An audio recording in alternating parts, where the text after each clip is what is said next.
Let's take a look at a Koa Learner Dashboard for grades 4 to 9. The dashboard is always live and can be viewed by the learner, parents, and teachers to get an up-to-date snapshot of the learner's daily progress. Down the left-hand side, you can see various tabs, starting here with the profile. This is the dashboard of a grade 5 learner at Koa named Yada. We can see her personal goals and some basic information about her. Moving on to the timetable tab, this shows her daily timetable, which is individualized to suit Yada. Every learner at Koa gets a unique daily timetable. The daily live lessons are highlighted here, and Yada is able to manipulate the rest of the timetable along with the guidance of her pod teacher. This teaches our learners time management and gives a real sense of ownership when it comes to their daily work.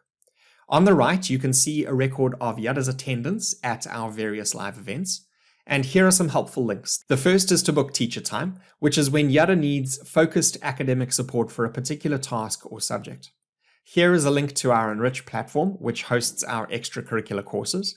And finally, a link to Google Calendar, which is where Yada will join any live sessions, such as PodConnect, Assembly, Masterclass, clubs, and so on. Up next, we have our targets. This is really the heart of our dashboard.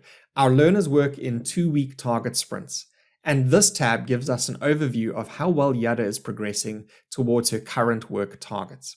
In other words, as each learner works at their own pace, this shows us whether the learner is doing the right amount of work for each day. Here you can see the number of days remaining in the target sprint, and this blue bar, called our pace setter, shows where a learner needs to be if they are on track to reach their targets.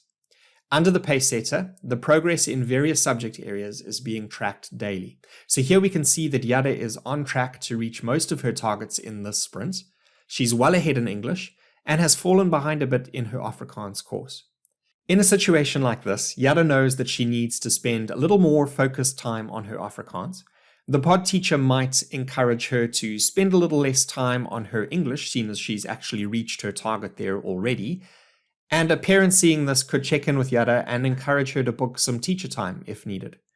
This is a fantastic way to have both accountability and teach key skills like time management and initiative. It also means that real-world disruptions like load shedding or getting sick or traveling can be managed in a more sustainable way over the course of a whole target sprint. Targets are set individually for learners, which means that these should typically all be achievable for a learner. So at the bottom of the slide, we keep track of how many targets have been achieved in recent sprints. And we expect this to be maintained well above 75%. At the end of the 2-week sprint, this slide is reset.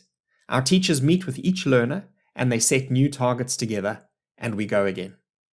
Moving on to the tasks slide, we can very simply see a list of all tasks for the term which will count towards subject marks. The code of each task corresponds to the task as listed in the learner's Google Classroom, along with the name of the task. Here you can see the status and due dates which have been set for each task. And again, these due dates are set specifically for each learner by the pod teacher. A task that has already been marked will be green. If it has been submitted by the learner and is pending a mark, then it will be yellow. And any overdue tasks will be red. Each term, we have one major task called the expo, and the learner can track where they need to be in the expo down here. Our learners meet regularly with their pod teacher in sessions called check-in to help manage their task submissions. Up next, we have badges. These are added incentives which are achievable for all our learners. They range in nature from academic goals, such as reaching a gold star in reading, to more socio-emotional and fun, such as baking something at home and sharing a picture with their pod. Now let's take a look at our progress slide.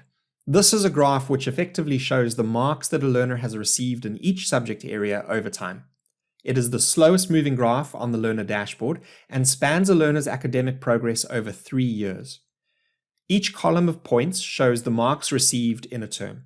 So we can see here that Yada is currently working on most of her subjects in grade 5 term 3.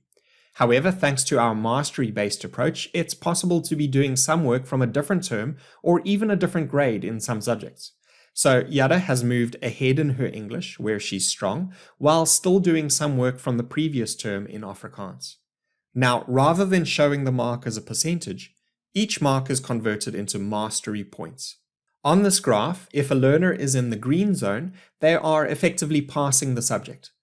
Any point in the red is below 50%, and up in the gold indicates a distinction in a subject.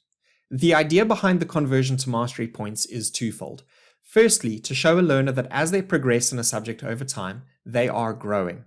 For example, if they were to get 70% every year for science, they are not remaining at the same level in science, but they're actually growing and improving in knowledge and skill over time. Secondly, it helps us to move away from unhealthy fixation on percentage points and class averages, which often work against effective learning. At the end of terms 2 and 4, parents will receive a school report that is aligned to the Department of Education codes, including a percentage for each subject. The good news is, thanks to this progress slide, the marks on those reports will never come as a surprise because we have access to see the academic progress of a learner in real time. And finally, we have the virtual CV. Over time, the pod teacher will record any courses or experience that may fall outside the typical academic offering. We want to foster a passion for interests and encourage strengths which may one day become future careers. We also want to help our learners to understand that whatever comes after grade 12, they will need more than just good marks to set themselves up for maximum success in the real world. And that is an overview of our learner dashboard at Koa.